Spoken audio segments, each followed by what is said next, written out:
Well, hello everyone. Welcome to day number 3 and our third daily debrief. I'm Robbie McHugh.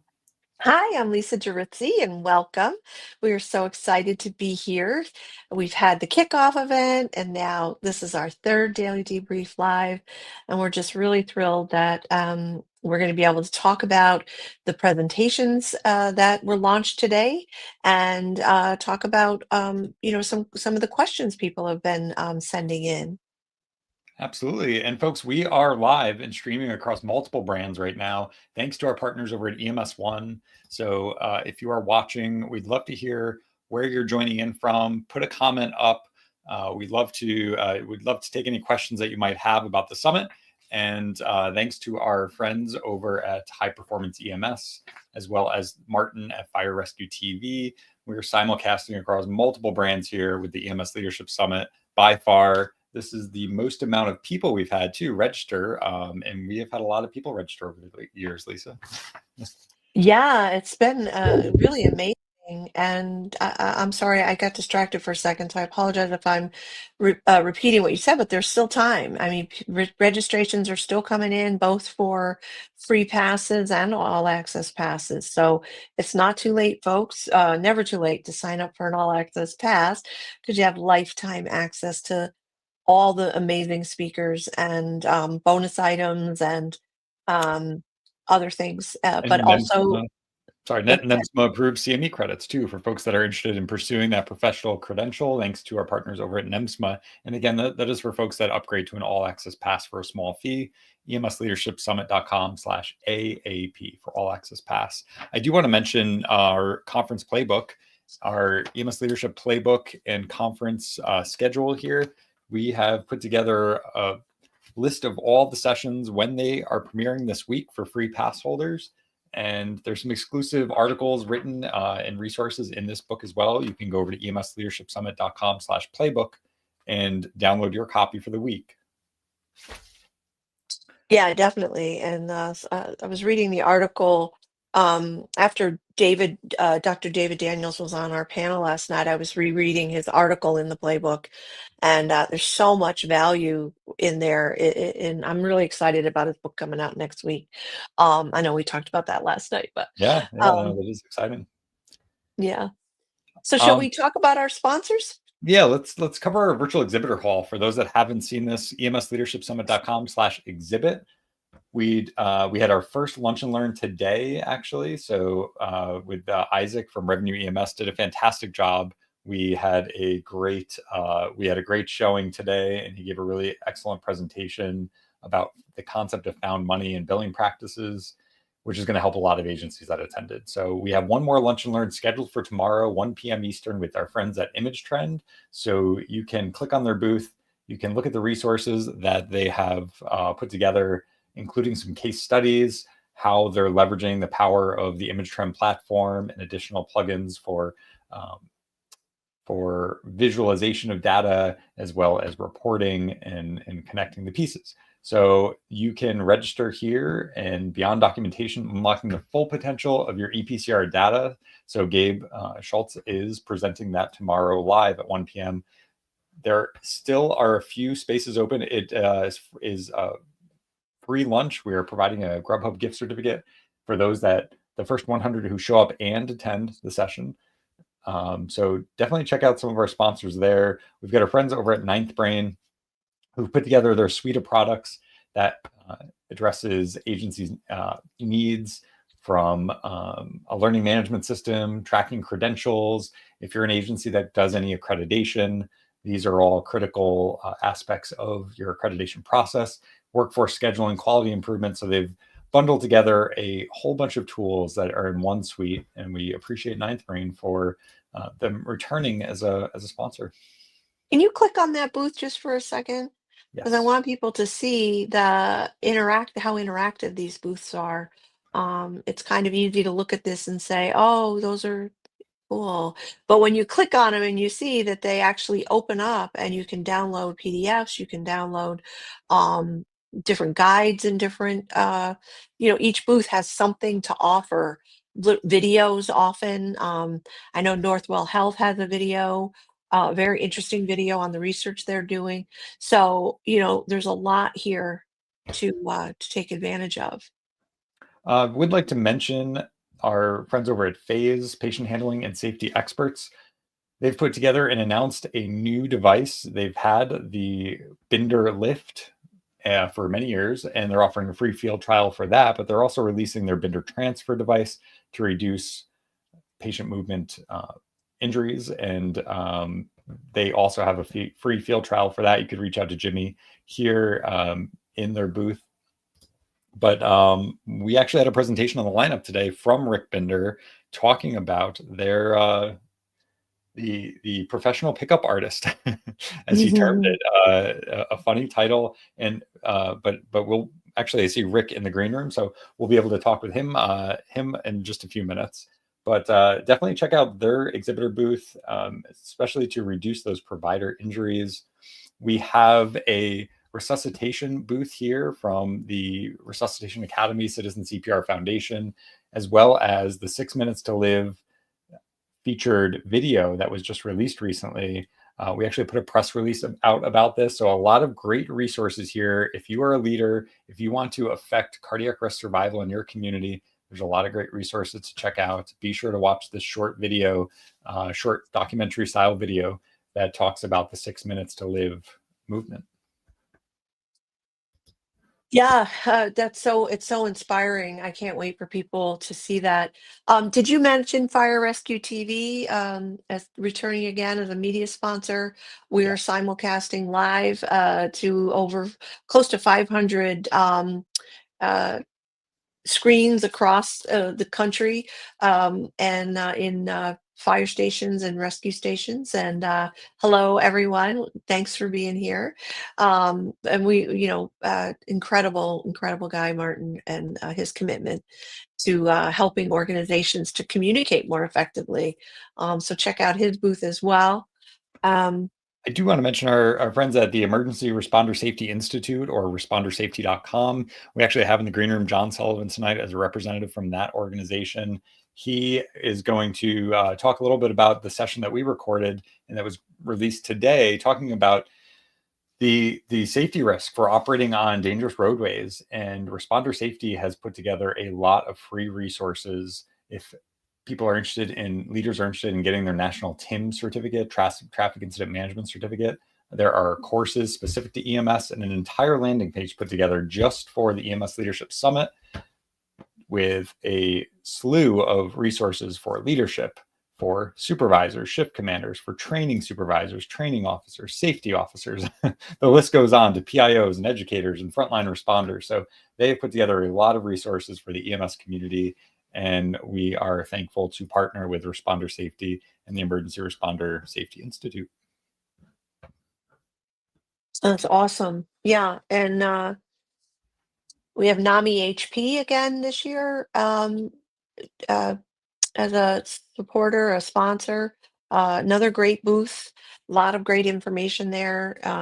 So we just like to encourage people to please visit our booths, or these booths. They are the reason, these sponsors are the reasons we can offer this as a free summit, because the sponsors provide us with the funding that's needed. So please go there and support our sponsors. Well, great. Thank you to our sponsors, but let's get to our daily debrief of today, Lisa. We had a lot of great sessions being premiered on day number 3 of 5 of the EMS Leadership Summit. And we have been getting questions by email as well. So we've tried to compile some of those questions, and we'll have a little discussion here with our panel. Awesome. Did you want to go over the list of the speakers that were today, just so people can see if what we're going to be talking about? It's in the playbook, as you said, but I think it's helpful to just kind of talk about the topics, and then we can bring in our Sure. panel. All right, so here we go. We have Lillian Bonsignor, the past chief, EMS chief of EMS operations. Lillian talking about creating career paths in emergency medical services and her experiences in over close to 31 years with the FTNY, with the New York City EMS system. Yeah, that was an amazing conversation all about career development. I really enjoyed speaking with her. She was on our kickoff event and talked about this, but what a real privilege to interview her and the amazing experiences she had. And she shares a lot of wonderful ideas for how to create your career path in EMS. Absolutely. We're going to have John Sullivan on very soon as part of our panel talking about roadway operations. I talked briefly about that session. If you want to speak about Rob Cook's session, Rob's been a returning speaker. Yeah, Rob has another really deep background uh, in the military, in this case, and he talks about having been in the protection unit, special forces, and the trauma that he experienced, especially after leaving the service. And what I love about this particular conversation was about post-traumatic potential, which most of the time how people relate to it is this thing happened, this trauma happened, and now I'm damaged in some way, and I'm trying to get back to okay. And in Rob's conversation, and actually in Carmen's yesterday too, is about no, you aren't damaged. Who you are is not damaged, and that there's a potential that this event, that whatever it was, or many events, as many of our EMS folks have multiple traumas that you've experienced, that there's a potential there.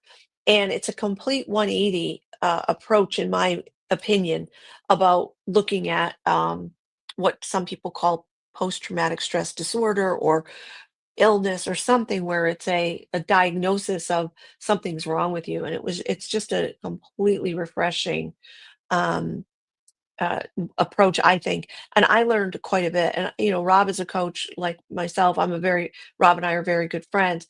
Every time I talk to that guy, I have like, so highly recommend it.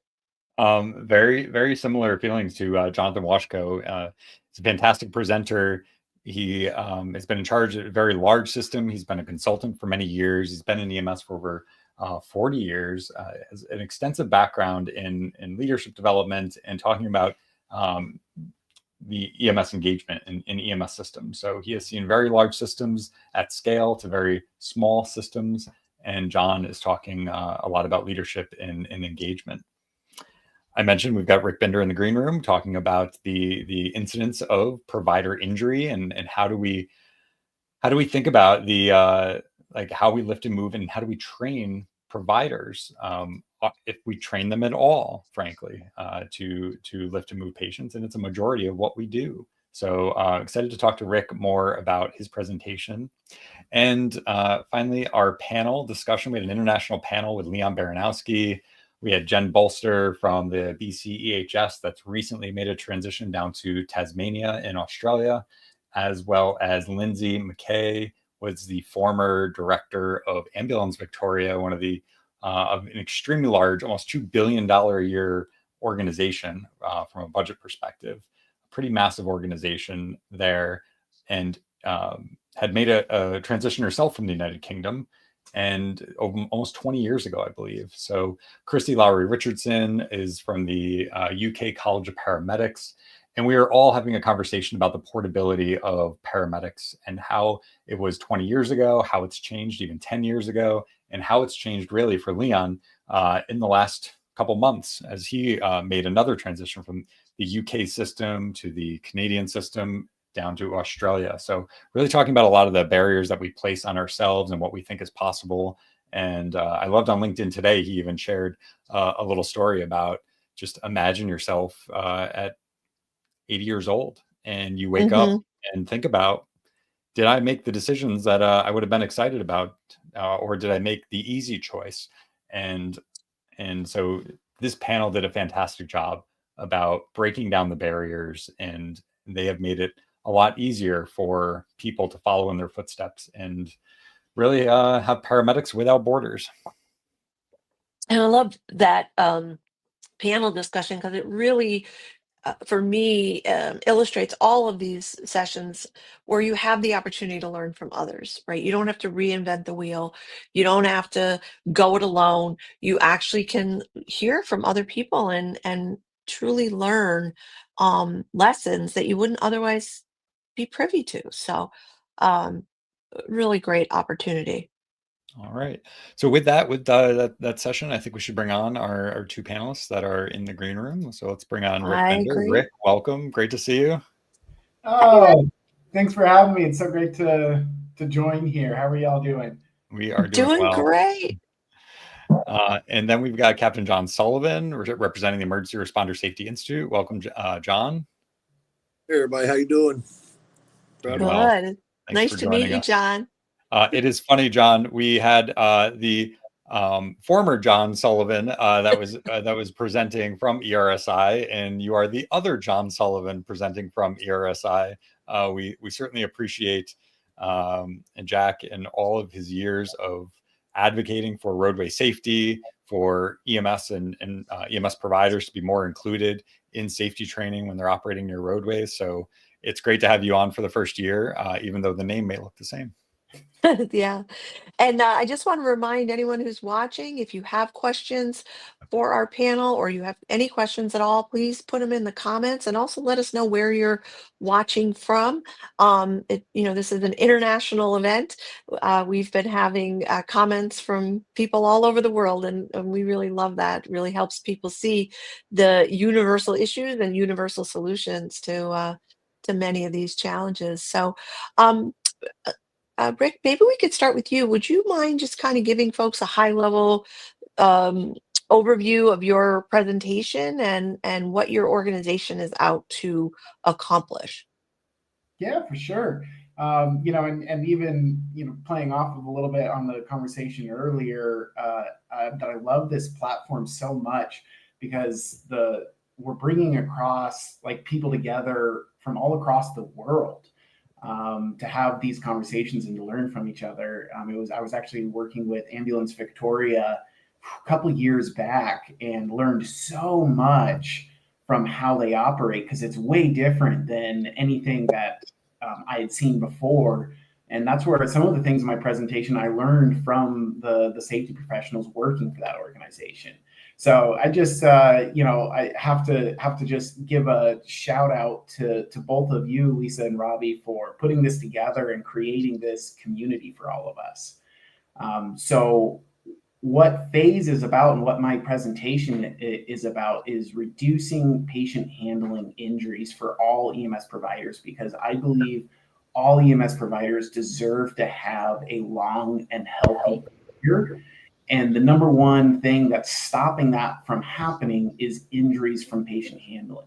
When we look at injury data from the CDC or injury data from independent and private insurance groups, really no matter where you look, everything is pointing to the same main problem of injuries from patient handling. So that's my mission. That's what I'm about. And I've spent last 12 years all of my available time and resources having conversations with professionals, EMS professionals across the world about what they're doing and learning from all of you, all of the groups I've been able to work with. And my goal is to kind of compile all of this information and to share it as freely and as widely as possible. It started out with just as Robbie mentioned there, with the Bender lift, just focusing on lifting related injuries and that space that I always reference, that bathroom Bermuda triangle in between the toilet and the wall and the bathtub that patients somehow just disappear into. And it started to grow from there. And really now I'm focused on every patient movement from that lift in the bathtub all the way to the transfer to the hospital and every other step in between.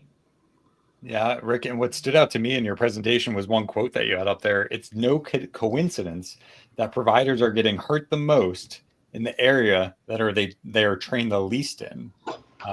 You've looked at a lot of statistics in our industry and adjacent industries. I know that. So I'm glad that you're at least highlighting this for leaders' awareness to just bring it top of mind. Yep. Yeah, that's been a big passion project of mine. Is addressing this training issue. I share it in the presentation, but the fact that across the nation, at best, I believe only about 8% of providers have ever trained with a bariatric mannequin is mind blowing to me. And you talk with people in other industries, and it doesn't make any sense to them. The fact that our first time lifting an item or a patient of this weight is on a real emergency, and we're throwing our providers out into these situations and never actually training and doing this in a controlled environment. It's nuts. so I'm on this soapbox, and I think manufacturers honestly can do better on coming up with better bariatric mannequins. There's not a lot of great options out there right now, but there certainly are options. So that's a passion project of mine that I'm working on of going, there needs to be more solutions in this area so it's easier for FTOs and the training organizations for EMS to have these kind of pieces of equipment at their disposal. Absolutely. Getting this level of training out and awareness out to providers and leaders is critical. And maybe, John, you could talk a little bit about Emergency Responder Safety Institute, responder safety, as we talk about training resources, because there are just a ton of resources out there about safety, but it doesn't seem like many people actually have are prioritizing roadway safety. Well, I think what Rick was talking about is fascinating. That sounds like more training than the fire department needs to be involved in. We having to deal with these bariatric emergencies daily, and they're not easy. And it's definitely something that fire EMS needs to be training on as well. Yeah. But yeah, we do. We have an immense amount of resources. When I first started, got online and found Emergency Responder Safety Institute in 2010, and just kind of got bit by that bug, and the amount of resources they had then was pretty mind-boggling.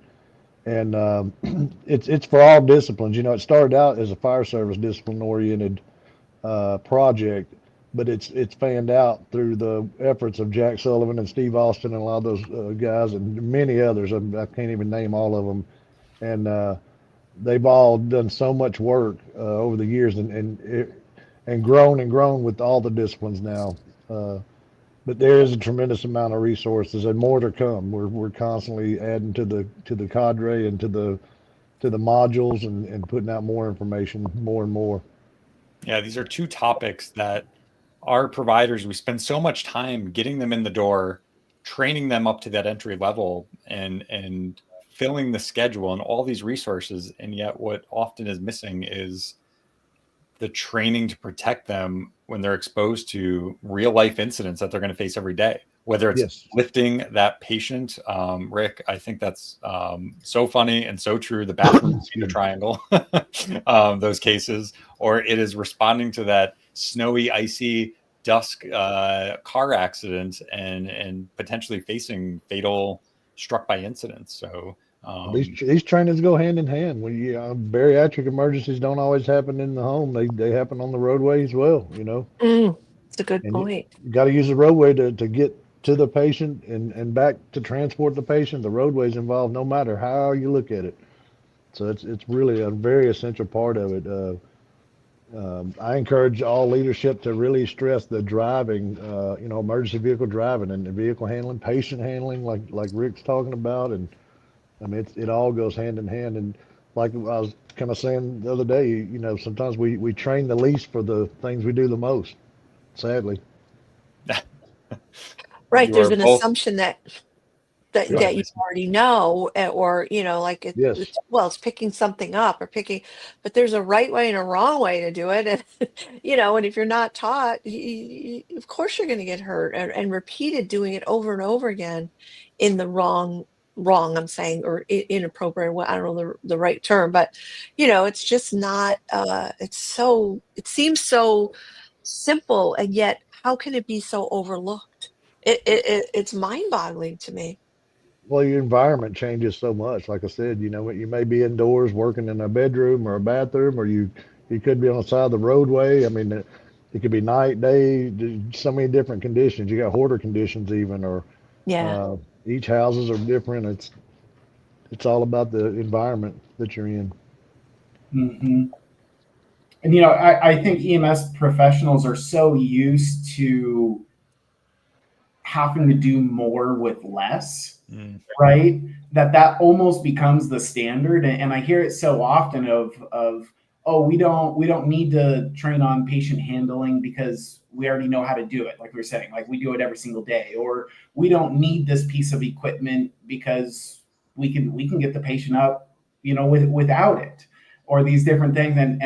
And I always, it's important that we pause and be like, okay, just because you can doesn't mean you should, right? Hmm. And so, and taking that step back, that if we don't reevaluate how things are being done, it's not that we can't do things right now. It's not that we can't drive from point A to point B. It's Correct. not that we can't pick up a patient or do all of these things. It's about, the idea of improvement and how do we continue to improve, because we know that if we always do what we always have done, we'll always get what we've always got. But change is hard, though, right? I mean, I'm number one hypocrite here.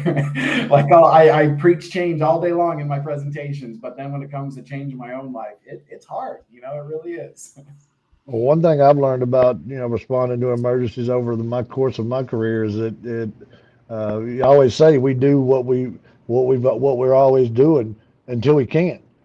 Then what? What's your plan C? What's your plan D? Do you have one? Have you been in a situation prior to this that you're going to have to pull out a plan D or E or F or um, you know sometimes like I said we do it so much we in fire service so many of us do EMS work as well, and we think, oh, it's not really our deal. We're just supposed to come in and assist. The EMS is supposed to be the professionals at this stuff, but why can't we be the professionals at that as well, as far as patient care and patient handling? They look into us to assist them. They've got a lot of times they've got their hands full with other things, so it's all takes teamwork, no matter what. In this. It takes teamwork, absolutely, and it takes a willingness by leaders to prioritize, what's most important to us. Yes. Are we prioritizing our people over checking the boxes to make sure that we're getting to every call? Not saying that response times aren't important, but where are we putting our priorities here? And are we valuing our people as much as we value the care they provide to our patients? And do we give them enough time to actually invest in them, into proper lifting and handling, to attending that traffic incident management class? Well, they could push back and say, oh, they're not going to be in charge of laying any cones, but it doesn't mean that they can't be there first to an accident. They're putting a lot of miles on the road. Well, it's part of my presentation. I say that I guarantee you, they come up upon more accidents because of the amount of time that they're out on the road transporting patients and responding back and forth from calls. They're not sitting idle at a station somewhere most of the time. They're out and about, and it's not unheard of at all for EMS to run up on crashes or get flagged down at places. You stop and get a cup of coffee or off a call, and somebody flags you down. There's incident going on. So yeah, whether you're looking for things to do, it's sometimes trouble finds you. Are you prepared? Are you ready?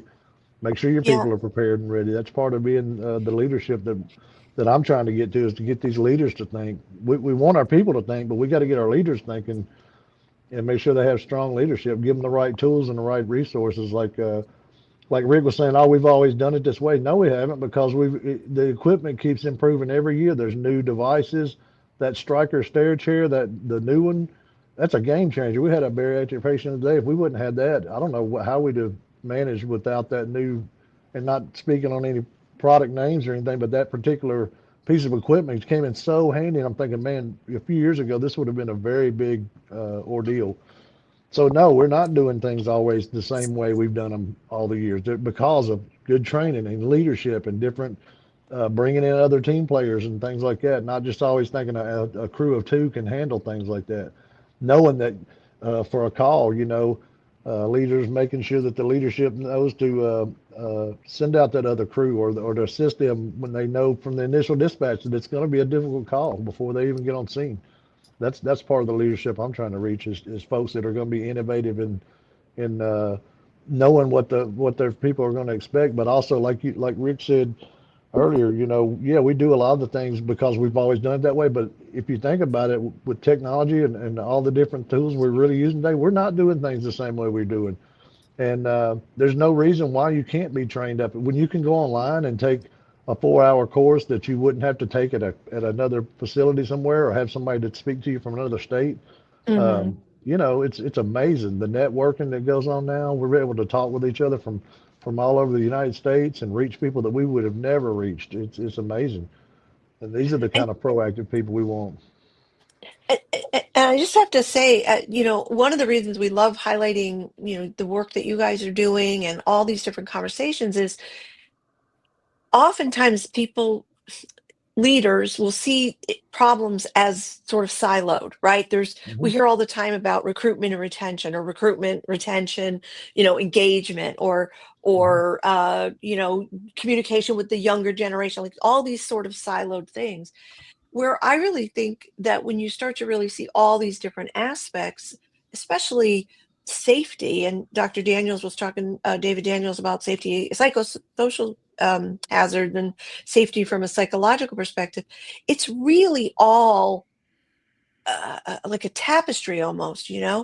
because if you are investing in these kinds of safety trainings, if you are making sure your people know how not to get hurt, that's going to affect recruitment and retention. That's going to have people feel valued, right? You're going to train them. Oh, you're going to be on the road a lot. You're going to see a lot of accidents. Here's how you make sure you're safe, make sure your patients are safe.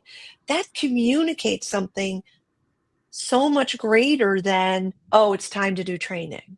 Right. Absolutely.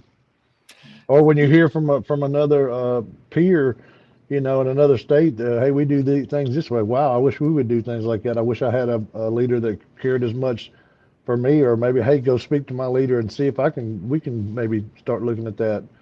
These innovations and ideas are they're crossing borders so quickly now, and you have to embrace it nowadays. And the millennials and the younger generation, it's no different than my dad started in 1955, and by the time 75 came, when EMS really first took off, he was older, had a bad back, 6 kids. He didn't get into the metropolitan EMS division. He was already at that point. But all those guys that came in under him, that he kind of fostered, uh, worked for the fire department EMS, and many years later retired. But they all bragged about getting to ride with him back in the day before EMT, and you know it's important to foster these relationships. As the older you get through your career and pass these things along, tidbits and tricks and tips, and it's all part of the same brotherhood. I know the other day, one of the panelists was speaking on, yeah, we're kind of young as far as the fire service history, 150, 200 years, some of them, and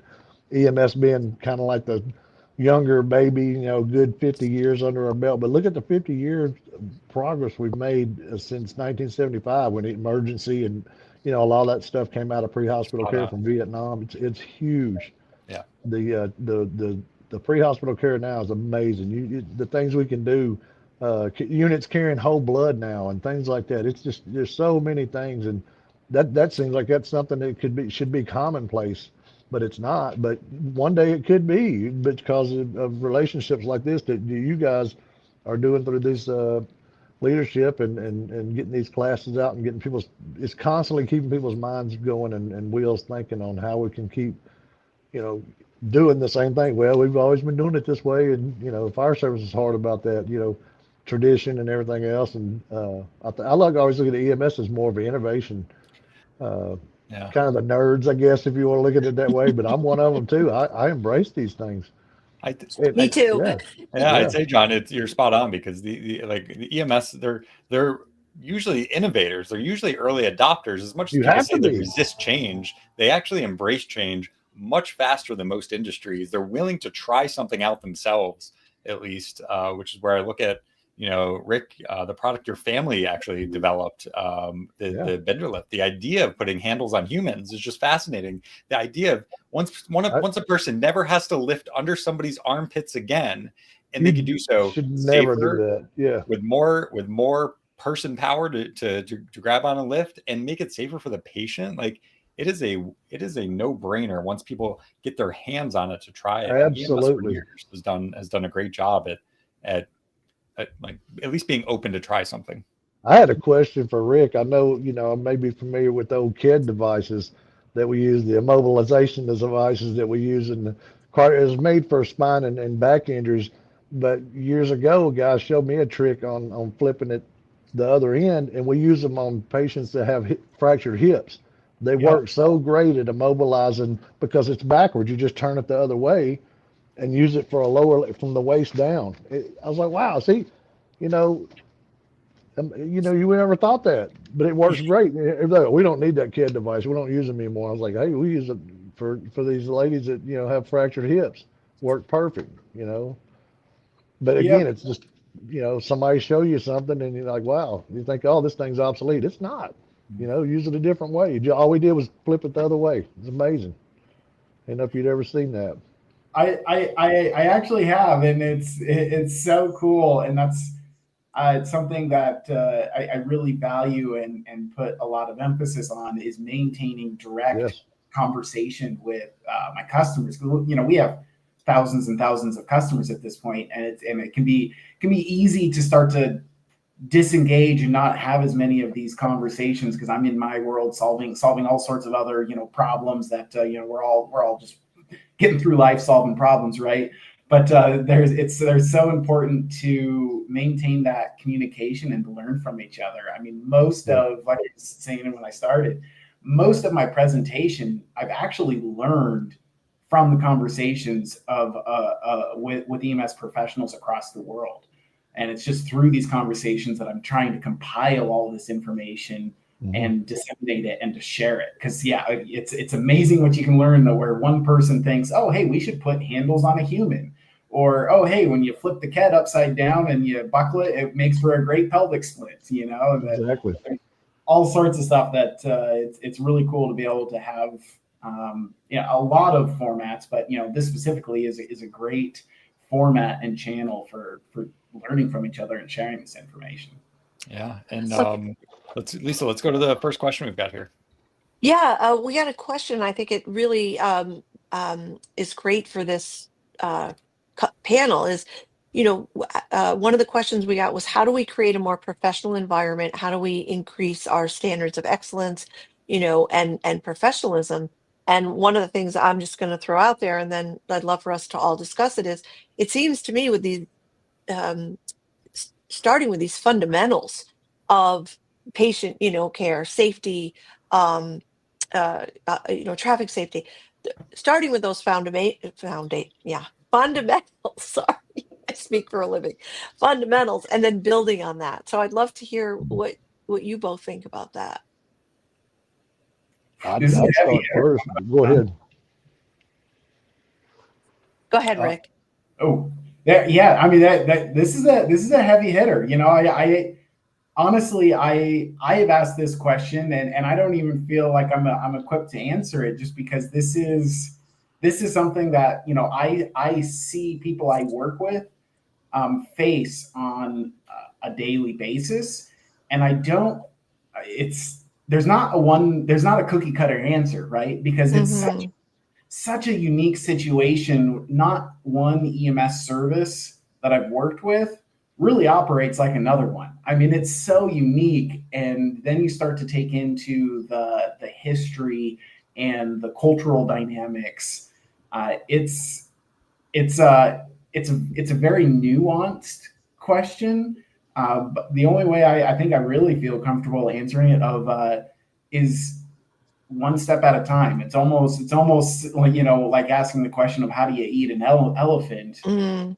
one bite at a time. And I ended my presentation with the snowball effect of pick the easiest things first and start hitting off those easy, start getting little wins, start getting a little bit of movement, and know that it's going to be a long game, but getting little progress and just staying consistent with it is I think the best way to actually start to see change. But there's not one cookie cutter way to go about it. But that's my take. I'm curious about your all's. John, what do you think? I think when it comes to how do we create a more professional environment, you can start it all by yourself. Don't always look. Yeah, I remember there's a famous John F. Kennedy speech. Ask not what your country can do for you, but what you can do for your country. If you want to create a more professional environment, or if that's something in your desire, I feel like it has to start from within. Do it yourself. I'm not saying do it on your own, but these little inroads like that, when people start seeing you taking yourself more seriously and being better trained and speaking on things and going a step above. And EMS is emergency customer service. Everything we do is customer service. Uh, Keep that good bedside manner. I know I said several times in my presentation is creating your own culture of safety, especially as a leader. Embrace that and take it to your people and let them know we're going to start today with a culture of safety, like it or lump it, however you want to say it. You know, safety, it's safety. Live with it. That's how we live.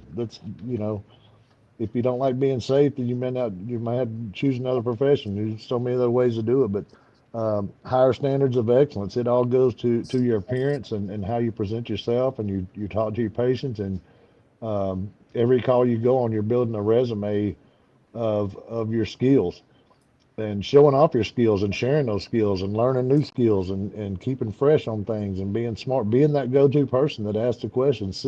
Sit up front when they have panelists talk. Don't slink in the back and hide out. If you really want to create something and it's infectious, once you get some traction on it, people see it and gravitate towards it. Wear that name tag. Be proud of that patch you have on your sleeve or the training that you just received, and um, that you can get a tube in 30 seconds. You got an IV in without having to go to IO in the back of the ambulance, running emergency traffic to the hospital or things like that. If it's you can make your own way that way, but it rubs off on people. It really does. John, I think those are all great points. And the fact that imagine that's asking two people what they think professionalism looks like. What if you got a group of people together and asked them what professionalism looks like? Mm-hmm. You get different perspectives all talking about professionalism, and you begin to define it, clarify it. Other people start to see a different perspective about, wow, my uniform and the way that I'm dressed communicates something. The way in which the training was delivered communicates something. The way in which you introduced yourself communicates something professional. And Lisa and I talk a lot about onboarding strategies, and people are worried about setting the bar too high. That's your prime opportunity for the newest people to set a high bar, because number one, they don't know any different. Mm-hmm. And number two, people love to be part of something great. They don't want to be part of something mediocre. So I think it's you're not going to drive people away by having high standards, as long as you balance it by not being on the continuum of overly confident or having a lot of ego when it comes to your professionalism. So finding a balance, I think, along that spectrum of professionalism. Yeah, leaders. You want leaders that are going to develop, expectations that are ideal and not unachievable. Things that are easy to do. I know a lot of EMTs now have gotten away from wearing name tags. I had several guys on my former job in the safety service patrol. They had gotten away from wearing their name tags on their uniform, and it wasn't a standard. So I went and I had bought my guys name tags. I said, you don't have to wear it if you don't want to, but I'm proud of my name and who I represent, and I want people to know my name, because they look at us when folks, I'm wearing a T-shirt today. I don't have a name tag on this T-shirt, but again, it all goes back to how you present yourself, and that makes such a little difference. It's a little touch. Well, I personally. think the other, Yeah, go ahead. I was going to ask you if you want to chime in on this. yeah, I wanted to say that you get more of what you reward, right? And what you were talking about, John, and what you were talking about, Rick, about like, what are you seeing? If you're only paying attention to whatever you think unprofessional is, then you're going to get more of that because that whatever you give your energy to, you get more of. So, focusing on safety, right? Focusing on valuing your people, focusing on when people are doing things right, or the way you want the culture to move in that direction. The more you focus on that, the more you get that. And I also agree with you. Our framework for leadership is about starting here, right? You don't look out there and say you need to change. You look here and say, Absolutely. who am I being that I get that result? So if unprofessional is around me, or that's what it looks like to me. And I love Robbie saying, let's decide what professional even means, right? What does excellence mean for us? But looking here and seeing, who am I being? What am I doing that's creating this environment where unprofessional is showing up? And I think when we do that, um, it is that snowball effect that Rick was talking about. It just gains momentum, and that's what I would say. Great. I love that. That was I'm ready to start standing and giving you a applause. That really spoke to me. That was really well said, Lisa. Thank you. Thank you. I appreciate that. So, We have another question. And just we're all leaders here, so I think we're all qualified to answer. We got actually a number of questions about what I'm going to call lead up, right? So I'm maybe in a mid-level leadership position, or I'm new to an agency, and I'm looking at how my leader is not producing the result, or not what I'm being taught in different trainings. How do I lead up if I'm not in like a chief position or a high level leadership position? How do I do that? How do I help my leaders be more effective? What do you guys think about that? John, you want to go first? Yeah, I'm gonna try to turn this radio down because it's gonna be loud for some. They're actually getting a call for a fall. well, John, I'm going to actually mute you for a moment. I'll go first on the question here. I just brought it up here, how to lead up. I think anybody at any level can be considered a leader. So whether you're in a position of leadership or not, and Lisa, you and I talk about this all the time with our trainings. There's some key words that can help you begin to influence other people. I think John did a great job explaining like the example you set and how you could possibly influence up is just asking people. One of the secrets we teach is, have you ever considered that one little word? That word consider gets people off the defense, and it gets them actually to think about putting themselves in that scenario or that situation without it being you should be doing this, you should have done that. So I think it's a really effective strategy for folks that are looking to influence up. So John, I muted you there for a minute because the tone's going off. I think leading up, because I've had ineffective leadership above my level. The one thing that I would say is to not the complaints don't go past you. Your folks can complain up to you, but yours doesn't go forward, and you don't take anything back down to your subordinates. You keep it at your level, and it's not hard for your folks that you're leading to realize that it's only going so far. But if you're showing you care, that is leading up. That's stepping up and showing the folks that are under you or working for you that they're effectively doing what they need to be doing. And they'll see, they know, it's almost an unspoken thing. They can see it whether we realize they can or not, who's taking care of them and who's being effective for them and for their change and mentoring.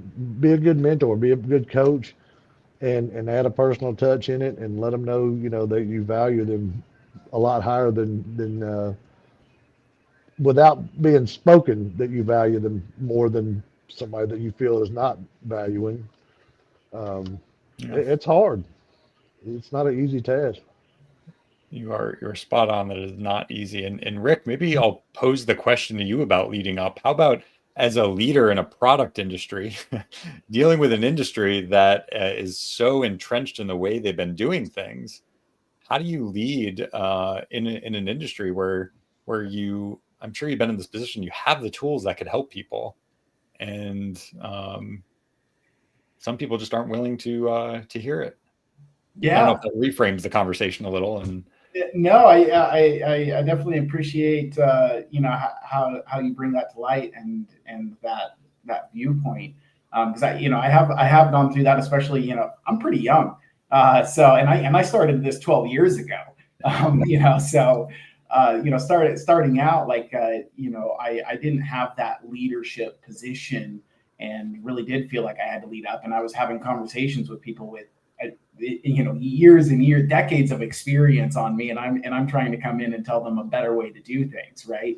So I definitely can relate and sympathize with individuals who are in that spot where they may be middle management, or you could be a new hire, but we all have that capacity to be leaders, because leadership isn't about being in charge; it's about taking care of what you are in charge of. Yeah. Right. So really, how to lead up in any industry within our social sphere around us is by taking care of the people around us. And if we care for and are in service, truly in service to our colleagues, we're going to naturally start to have that influence of a leader.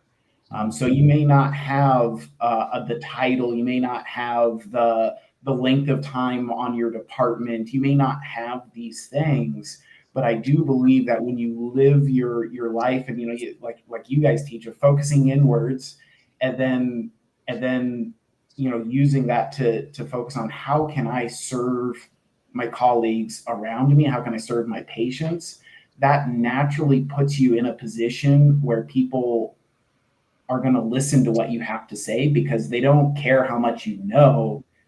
They care about how much you care. I messed up that's a saying. I got it close. It was pretty close.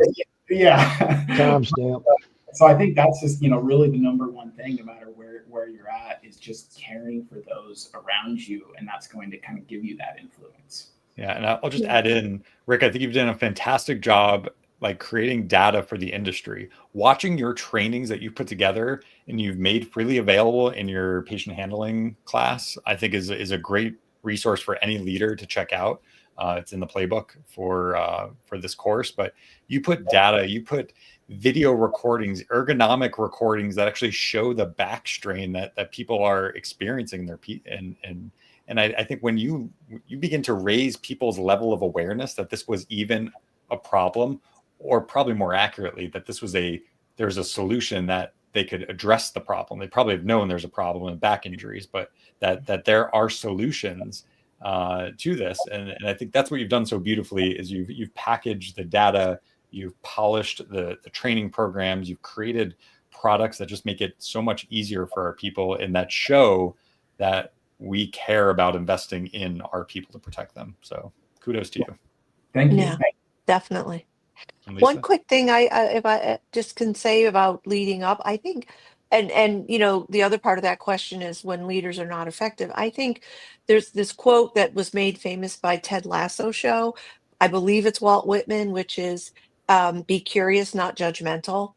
And I think that that's key, is because sometimes when you're at your whatever leadership position or whatever position you're at, you only see this much, and you don't necessarily see all the factors. And so I've had the ability. I've coached CEOs in companies. I've coached executives, and there's a different seeing from that level. Now, is that to say that you can't contribute?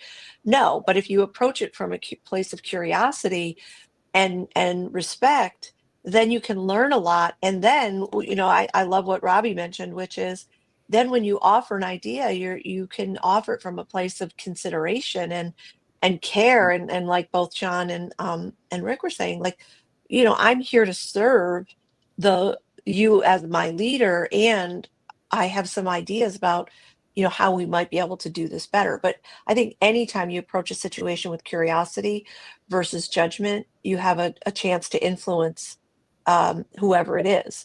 Not mean you necessarily agree, but you can have an influence. Absolutely. I think those are some great answers to our viewers' questions, because we know if one person has that question, many others are probably wondering very similar things. So as we wrap it up here, and I'll take the little question banner down. As we're wrapping up here, maybe some final thoughts and final words, the advice that you have for our leaders and where they can find out more information. I'll start with John. For the leadership, I say don't forget where you came from. Lead from the front, lead by example, be into the job, and your folks are going to get infected with that. You know, show that pride and wear that pride. If you don't have it, they're going to see it right away. You can't mask it, you can't fake it. But when they really feel it, it makes it a cakewalk. They'll go beyond expectations for you. Promise you. Great, Yeah. great. And John, where can people find information about responder safety? They can go to respondersafety.com or the Emergency Responder Safety Institute online. Again, for leadership, we've made it so easy. We've packaged things. If you want to be a good leader, go there, get those resources. The training packages are there. The training minutes takes, no time to download a few things and spur your people on, and their mind will be blown by you throwing a thing together and doing a little training on something that maybe take 15, 20 minutes. They'll look at you like you know what you're doing. They make it so easy for you. Reading the modules, again, it's for all disciplines, and we're serious about getting out to this EMS audience. We've got to get more EMS involved, and it's not a sexy subject when it comes to training. I don't think there's hardly any training that's a lot of people want to have to fool with sometimes. It's just one of the things we have to do is continuing education, but it's what's going to keep you safe and be able to make a long, productive career. Yeah. So, Yeah. Well said. Thank you, John. yes, Thanks sir. for being with us tonight. We appreciate you. Absolutely. Thank you. And everybody can go to the booth in the exhibit hall too to get more information. Yes. And Rick, final thoughts for leaders and where they can find out more information about you? Yeah, our website is phaseintl.com. That's where you can find a lot of the information on the engineering controls or patient handling equipment that we offer, all in working towards reducing injuries for providers. And then I'm on LinkedIn. I love expanding my network. I find it to be a great platform to have a little bit longer conversations. Yeah, we just love to foster as many connections as possible within the industry. Well, great. We appreciate you. We appreciate your support and the work that you're doing to help protect other people's backs. And thank you so much for sponsoring us. You've been a returning sponsor for many years now, and you have had faith in us at the Academy long before we had a following even. And we just really want to thank you and appreciate you from the bottom of our hearts for being our partner in having this summit every year. Well, I wouldn't do it if I didn't believe in what you guys were doing. And when I see what you guys are doing, it can give me like tingles because I just think it's so cool that you guys saw a need, you saw your own talents and what you guys can do about a problem. And whenever I see somebody that sees a problem and they do something about it, I'm like, you're my people. So it's really all the kudos of you. All right, Rick. Well, thanks again for you. joining us on the Daily Debrief. We appreciate you, folks. There's still time. Check out the sessions from today, especially Rick's session, talking about the professional pickup artist and how we can prevent injuries. So fantastic, Lisa. We had already it's an hour. I know. How did that happen? It's such a rich topic. And, I know, again, I keep mentioning David, who's in our audience, Dr. Daniels, our safety guy. But some people think it's not necessarily a sexy topic or whatever, but it is so fundamental to having people feel taken care of when you take their safety into consideration. It's just fundamental to people feeling cared for. And you're asking people to do things that are unsafe. They don't feel cared for. It's just period. And so, that's why I don't think it's a separate from leadership. I think it's essential to leadership to have that kind of care that you demonstrate. So anyway, The other thing I wanted to mention is we have a question from Tiffany in the audience. Where do you decide on accountability versus grace for not doing daily duties? This could be like a whole conversation.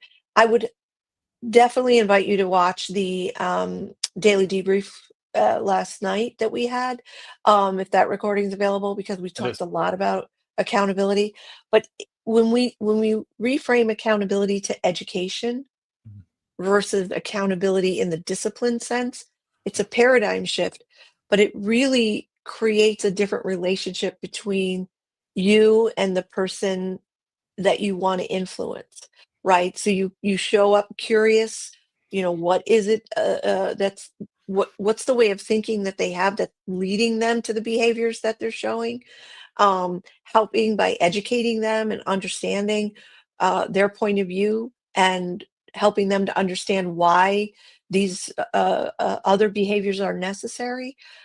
And then at some point it becomes, you just know, right? And sometimes it's a safety issue, right? Like, this just isn't the right fit for this person. But I think when we shift from, and I love the question about grace, right? That tells me, Tiffany, that you have a way of leading that includes grace, Mhm. right?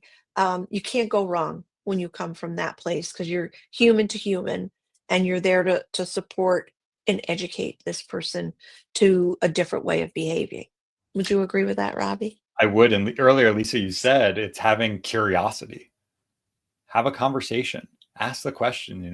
We're really committed to these things getting done every day. I'm just curious, how do you see it? Why it might not be getting done? And then shut your mouth and Yes, listen the to hardest part. people and be curious.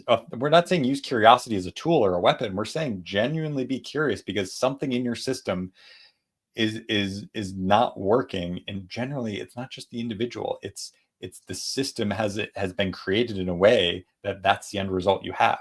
The good news is, changing a structure in your system could change the result. And maybe there are things you're not seeing where they need more support. They need the certain tools to do things. They need an accountability structure. So we get that question a lot. We could talk about that a lot. We do talk about it a lot in our trainings, especially when we are working with leaders from across the North America and across the world. I'll just a little shout out to our booth at the EMS Leadership Summit.com/exhibit. We have a training course coming up in June. So it's a 2-day live training all about unlocking your leadership potential, transforming yourself first. Then how do you influence others? Then how do you create a vision of the future that is so magnetic, it just draws people in? So really excited about that. You can go to emsleadershipacademy.com/live to get more information about that 2-day training. We've included 2 days of live training, no travel necessary. Lisa's in our studio right now, and there's a wall of television screens in front of Lisa. And so we get to bring everyone in for a front row seat in a live training experience. And then you get to connect with other people and network with people through breakouts. It's a unique opportunity. We're so excited to be doing this, and I'd invite you to head on over there to check it out. And one last thing I want to say about it is that if you want recruitment and retention to be a thing of the past and not something you're dealing with all the time, then this is the training for you. It is designed for long-term lasting change. It is not a quick fix. It is a transformational program. And if you want a taste of it, check out our session tomorrow. Robbie and I put together a whole new training for this summit, and we invite you to watch that, and you'll get a true sense of the kind of work we do and where we come from beyond these kind of daily debriefs. But Absolutely. We've got tomorrow sessions starting at 8 a.m. Lisa and I are recorded a new leadership approach to a chronic problem. So we've got Rick Rumpenthal returning. We have Marcus Bush talking about culture. Mick Gunderson, quality is a competitive advantage and a political asset. I Mick's love that the guy. editor of the International Journal of Paramedicine, and he's such a numbers person in quality management, quality control. Excellent session by Dr. Megan Macklern from Wayfound and Before Operational Stress in Canada. the amount of research that they're doing with universities studying first responders and how to support the resilience, and how do you now, their next phase is shifting into more resilient leadership training. We've got our 6 Minutes to Live panel with Hillary Gates, Bob Davis, and Tom Boothaway, 3 really passionate advocates for improving sudden cardiac arrest survivability. And then at 1 p.m. Eastern, a live session with Gabe Schultz from the Image Trend team, Beyond Documentation and Unlocking the Full Potential of Your EPCR Data. So it's a full day lineup for tomorrow on day number 4. Yeah, and an incredibly powerful group of speakers for sure. And you do not want to miss it. There's still time to watch today's lineup. They are available till 8 a.m. tomorrow. So if you want to get a free ticket, go do that. If you want to be able to watch them whenever you want and have a library of over 30 presentations that you can talk about wanting to increase professionalism, how about investing in this leadership training for a nominal fee to have lifetime access to 30 plus leadership sessions where you can grow yourself as a leader and help grow others, which will for sure impact the professionalism and excellence in your organization. And I just put a link in there that's coming through the comments right now. So Lisa, another great session tonight. Thanks for everything that you do for us and for making this summit happen. I'm excited. We've got so many people that are registered and that have been attending and commenting and emailing. So keep those emails coming, folks. If you have questions, support at emsleadershipacademy.com. Yes, absolutely. And we have a tech team on the game, making sure that everything's being handled. We haven't had a whole lot of issues at all. This has been one of the most, I should say this out loud, this most seamless, knock on wood, summits that I remember for sure. And it's just been, I get very emotional during these daily debriefs because when I think about what we have curated over the years, this is our 6th time doing it, and who we have drawn into our circle of people, and everyone saying yes, of course we'll provide a session. I mean, it's rare that someone doesn't say yes, and it's usually because they're doing something else. It's just amazing. I mean, just the quality of people that we have in our circle, Robbie. We are just so fortunate, and I'm so privileged. I feel so privileged to be in this with you. So privileged. Thank you so much for inviting me into this. Well, thank you for that. And Lisa, folks, if anyone has questions, feel free to reach out. Otherwise, we will see you tomorrow night for the next daily debrief. Thanks for joining us tonight. Thanks to our partners for letting us take over their channels at EMS One, Fire Rescue TV, High Performance EMS, and broadcasting. So everybody have a good evening, stay safe, and we will see you tomorrow. Bye, everyone.